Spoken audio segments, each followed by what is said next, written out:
Guys, I'm back and welcome to another video from the team here at BlenderTek.com. That's BlenderTek.com. Don't forget to like the video and to subscribe for more Blender, Unity 3D, and programming videos. The team adds at least one quality video a day, if not more. And lastly, don't forget to remember, create your way. So today is going to be Tips and Tricks Thursdays. I believe we're on volume 6. If I made a mistake, you can excuse me because I have been so busy setting up these new systems around here. You can see, if you haven't noticed already, we're recording in high def. I got my dual wallpaper set up. You can tell I haven't done very much. I got a pretty blank desktop. What is that? 9 icons. My old work computer, yeah, it was filled up to about right here. It was, and on small icons, I had at least 50 or 60 things on the desktop. So yeah, it's been an experience setting things up. For one, I've had a lot of glitches, so if there's any glitches during the recording, please bear with me. Yeah, so I have to say I'm not as surprised as I thought I would be. I've got GTX 760, two of them in SLI mode, and I thought it would be super fast at rendering. And don't get me wrong, it's been pretty good so far, but it's not as amazingly fast as I thought it would be compared to my old Radeon 7500 and AMD A10 in my old work computer. So I don't know, I haven't played with Blender much. I've only had one scene set up so far that I've actually played with, but I haven't actually set materials and textures and rendered stuff up yet. I've just been playing around, so I don't really know yet, but I have to say, solid state drives, why did I not get on these years sooner? See, I keep having these graphic glitches. I don't know what they are. I don't know. Anyways, so yeah, solid state drives. I decided to use just a simple 120 gigger just to start with as all of our primary drives, so that Blender can run on them, Photoshop and operating system, recording programs, Unity, programming programs, stuff like that. Everyone's personal files, like my games and whatever, things that don't need to be accessed super fast, they can go on a secondary hard drive. So as you can see, yeah, I've just got this little 120 gig SSD, and then my storage drive. That's where all my Blender, Unity 3D, and programming files have gotten moved to. Finally, after 2-3 days of working on that, I haven't even started organizing them again. Anyways, yeah, solid state drives. Can I say this on YouTube? But holy shit, they are fast. I am just amazed. Things that used to take a half hour take like 2 minutes now. There goes another graphic glitch. If this keeps on happening, I'm gonna have to restart. Things that used to take 30 seconds now take a few seconds. My system used to boot up in a couple minutes or so, maybe a minute and a half. Now it boots up in about 6 or 7 seconds. Just ridiculous. Anyways, there it goes again. I don't know what's going on. I don't know if I got a cable loose or what, but it's really bothering me. So anyways, yeah, Tips and Tricks Thursdays, volume 6. What are we gonna focus on today? I got a nice blank slate here. So anyways, yeah, let's get started. So the first trick I'm going to show you, let me take a look at my script and take a look. I was thinking about this today. In the brutal cold, it is minus 20 degrees Celsius with no wind today, so it was nippy when I went outside. But I was thinking about what tips and tricks I was going to do, because I went over so many so fast in the last few volumes. Anyways, so yeah, the first, I wanted to do more of a simple version.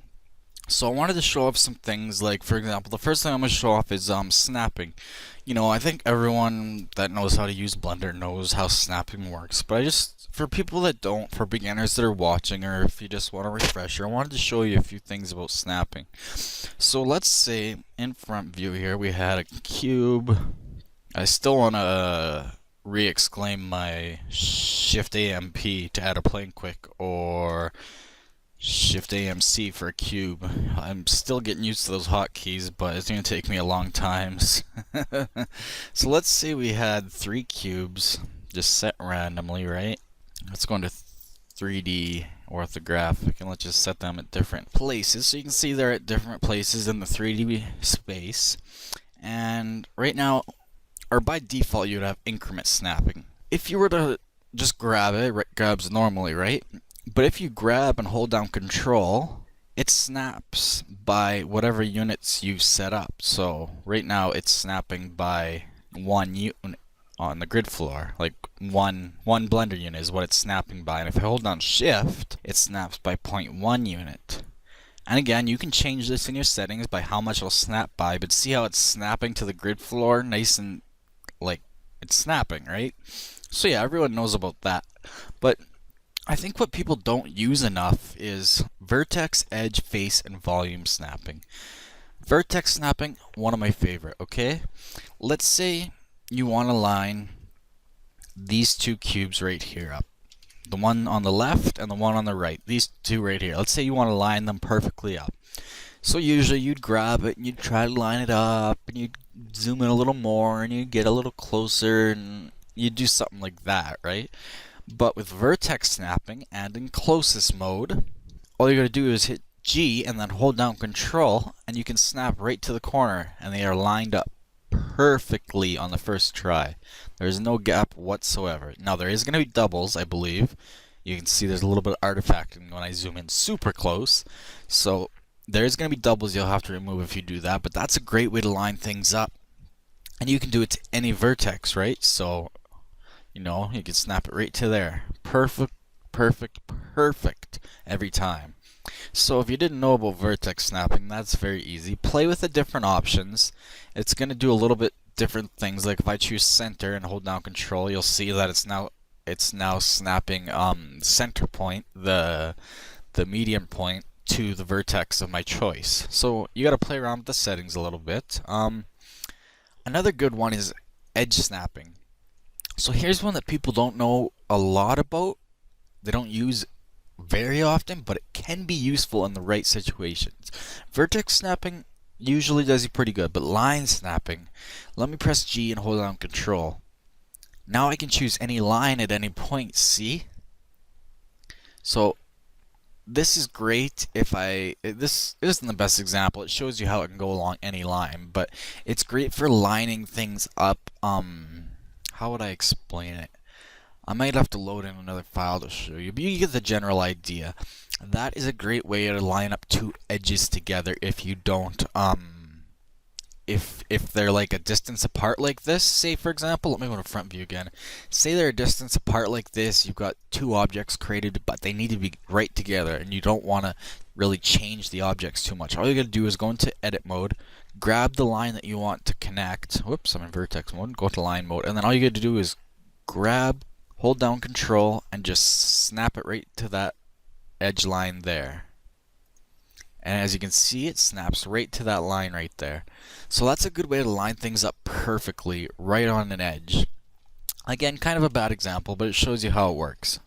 No, I can't undo anymore. Oh, because I'm in edit mode. Duh! I've forgotten how to use Blender. It's been so long that it's been days since I've used it. And face snapping, this is one that gets such little attention, but it can be so useful. Again, same kind of idea. Let's say you've got two objects near each other, but again, they're separated, but you need them to be touching each other, and they can be off by quite a bit, you know? They can be off by any amount, actually, really. So yeah, you'd hold down Control, and you'd hold down G, and now I can snap my vertex that I have here to any part of the face, and it's gonna mess around a little bit, as you can see, depending on which side of the face I'm on and how the normals are set, but you can see how that works, kind of. Yeah, cubes are a bad example, but you can see how that can come in useful, and now you can see it's lined up right to that face, right where I selected. So that comes in, yeah, very, very useful so many times. I use snapping all the time. I'm constantly going in between the different modes. Volume, no one ever uses this. I never use this. I don't really know how it works. Like, it kind of works the same as faces in me. It doesn't snap to anything in my opinion. Like, yes, instead of moving all around, it goes right into the cube, but I haven't found a real true use for it yet. So I don't quite know how that works.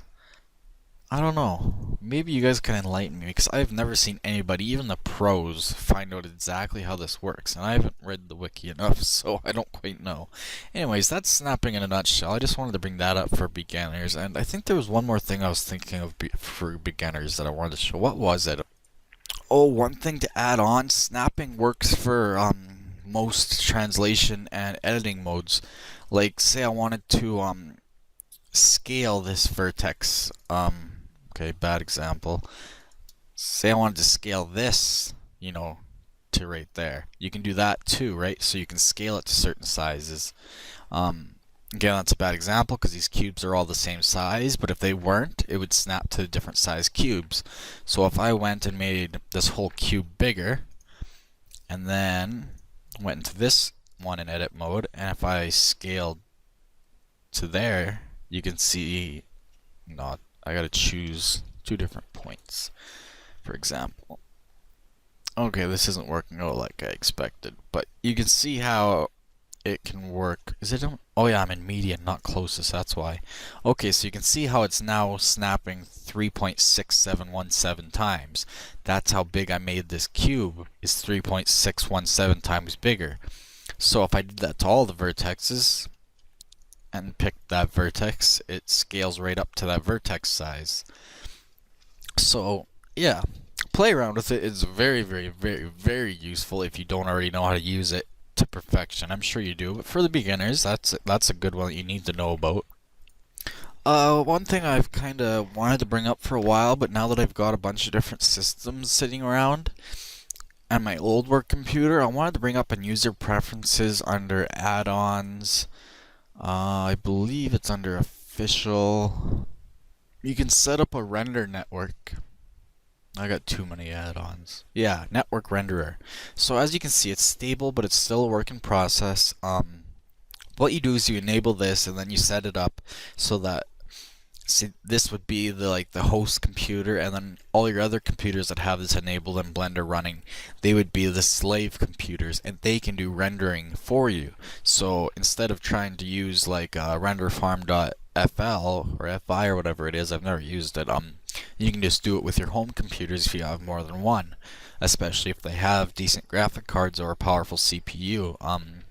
So if you have extra computers, that's a good thing to play around with. I'm not going to go into details. That's for my new, I've created a new playlist called Blender Add-on Showcase, where I'm going to showcase all these different add-ons that I've added. I showed a small example, but I'm going to be showcasing each add-on in detail. So yeah, network rendering, definitely helpful if you need the extra horsepower. Here's one that I just learned that's very useful. Let's say you go to save a Blender file, so you go to save as, and I'm just going to save it as untitled.blend. If you press the plus key, okay, it doesn't work right there. How do I do this? I forget how to do this. Plus. Yeah, okay, you press the plus key up here. It's numpad plus you gotta press. See how it's untitled 1, 2, 3, 4, 5, 6, 7, 8, 9. Notice how it goes up? So all you gotta do is, okay, I'm gonna save it as untitled 50 and save as Blender file. Now if I go to save it again, save as, all I gotta do is press numpad plus, and it's now untitled 51. So that allows you to save multiple versions of a file, exactly as the tooltip says. Increment the file name number, and you can also go down if you want to replace a version or whatever. I just noticed, I didn't know what those were there for before, but now I know what they're there for. So that's something that's very useful if either A, you want to save your work before you do something that's going to be destructive, or you're working with multiple people. That could come in very useful. So I wanted to mention that. What else?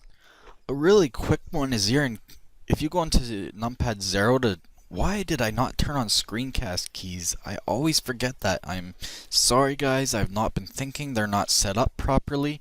But anyways, let's say you're in camera view, right? Numpad 0. You think that you're just stuck to this view, but you're not. You can still zoom in by pressing like control and middle mouse button. And you can still zoom in and out all the way in and almost all the way out. So that's something to think about. I think you can still pan. And I believe, no, you can't rotate, it's the only thing, or at least I haven't found out a way. So that's another thing that I just noticed the other day that I thought would be good to share real quick. What else can I think of? I'm just trying to knock out a quick video with all my tips and tricks. I'm going to have a hotkeys edition, I think, next time. I've got a bunch of cool hotkeys that you might know about. Might not know about, that is. So I'm definitely going to bring that up next time. What else have I thought of lately? Like, for example, Alt-S is the shrink fatten hotkey. So that allows you to just shrink and fatten any element that you want, and it's got the different option for even thickness. So yeah, that's like an example hotkey that no one really knows about, whereas usually they'd have to go through the menus to find it. Let me just reiterate a couple important ones from before.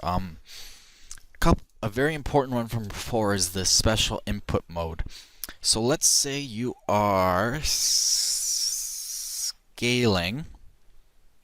in the X direction, so you can see I'm scaling along the global X. But if you hit the equal sign first, that lets you enter what's called advanced input mode. So now I can do things like 34 divided by 56. I don't know what that decimal would be normally, and I would normally have to enter in the decimal, but it happens to be 0.63, so I can now enter in decimals, or fractions, sorry. You can also go 34 divided by pi. That happens to be 10.82. You can go pi divided by 4r, r being radians. No, that's not a good example. But yeah, you can use r for radian. Oh, that's for rotating, yeah. So if you're rotating and press enter or press equals to enter into advanced edit mode, you can press things like 4r to go 4 radians, if you know what a radian is. And then you can go divide by pi, and that gives you a perfect, well in this case 72.95 degrees. I did it backwards. So let's say I'm rotating, I press equals to go into advanced edit mode, then I go pi divided by 4r. Perfect 45 degrees every time. Okay, I know I can just type in 45 degrees, but pi divided by 4r is the mathematical formula for radians to get 45 degrees out of pi. So that's just something to think about that I brought up in a previous volume that I wanted to reiterate because it's extremely useful. You can enter in almost anything you can think of: multiplication, addition, subtraction, division, fractions, pi, radians, sine, cosine, tangent, anything you can think of. What else was I going to bring up? There was one more. Oh yeah, if you've got like, let's see, I've just got this face selected. If you hold down Control and left click, that auto extrudes it to wherever your mouse is. Depending on how your user settings are, it might work differently. And you can hold down to get that. Remember that I showed you how to do that, I don't know what you'd call it, but like a special select. But anyway, yeah, Control and left click lets you automatically extrude to wherever your mouse cursor is. So it's not accurate by any means, but it's a quick way of extruding things if you need to. What was another thing I just wanted to double bring up? I guess, yeah, the only other important thing, because we're getting up to 20 minutes again, was just get used to the hotkeys for adding objects. The Shift A MP is a plane. Shift A MC is a cube. Oh, whoops. MC is a cube. Shift A MO. Okay, no, that's not it. Shift A MC is a circle. Shift A MC. Okay, I can't see my keyboard so well. Shift A MC cube. Shift A M. What is circle anyway? L. Shift A M L. Oh, okay, that was landscape. Never mind. Shift A M I is icosphere. So at any point you just go Shift A M I icosphere. Shift A M I icosphere. Shift A M I icosphere. Once you get used to these underlined letters, you can do things so much faster. Like I said, it works in 3D view. It works in the node editor. Ooh, can I do this really quickly? Just add a quick material. You can go Shift A. What was my favorite one? TT. Yeah, for an image texture, because I'm always using different. I'm using like 4 or 5 image textures per object. So Shift A TT. Shift A TT. Oops. Shift A TT. Just bam, image texture right there. Shift A H is for shaders, so H, and then M is mix. That's another common one. So Shift A H M. Whoa, what did I do there? I've never seen that before.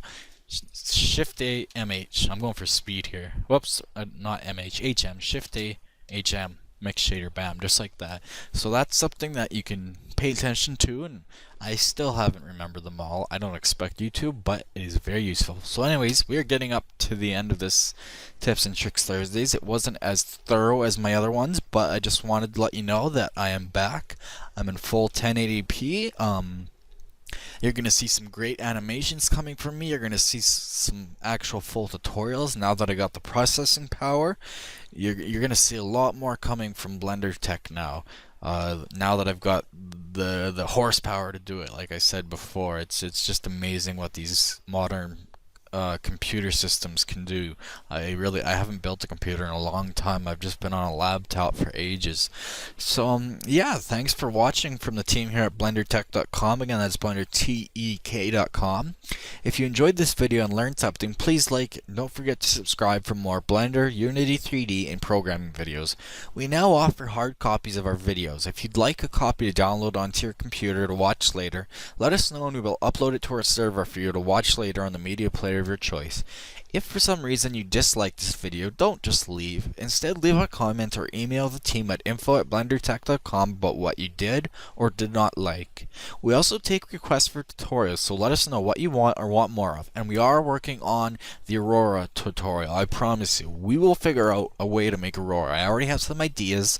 They're kind of working, they're kind of not, but for the guy that requested that, I am working on it. So anyways, yeah, let us know what kind of tutorials you want or what kind of content you need. And anyways, see you next time on the new hardware in full HD, don't forget. And remember, create your way.